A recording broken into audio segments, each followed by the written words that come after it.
So overall, I would give the budget a grade of about a C. And the reason for that is a combination of things. I think they're spending on some positive aspects of what I was expecting to see, and spending in ways that will help to get together employers and employees who were unfortunately taken apart during the last year. And so the spending towards employment services and traineeships and apprenticeships, I think is all very positive. That will help us to reconnect those factors of production and get Australia moving again.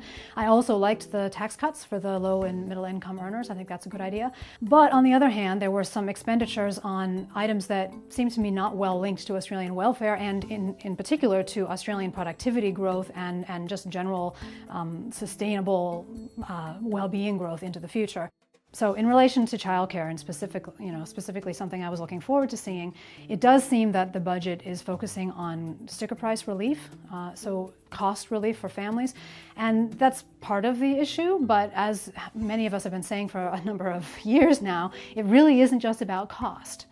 Childcare is a social infrastructure component of Australia's capacity to create jobs, release labor, and invest in the future of Australia. That's what childcare allows you to do. And so that kind of social infrastructure is incredibly valuable, and it isn't just about the cost. It's about accessibility, it's about the quality, and it's about sort of what are we providing there for families all over the country. So it's the location and, thinking about the architecture of it, things that we would think about in aged care, actually, and that Frydenberg sort of was speaking a little bit about. What are we doing with childcare workers? How are we, retaining them? How are we making sure they're giving quality care and they're looked after?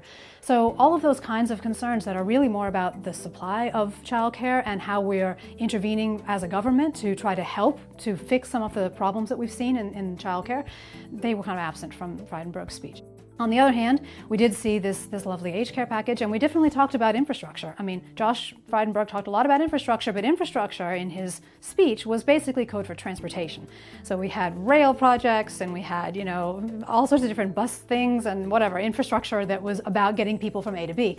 That's fine, but if you've got no place to put your kids while you're getting from place A to place B, then you're basically in a situation where you don't have the infrastructure you need to participate in the labor market. So that's what I would like to have seen more of.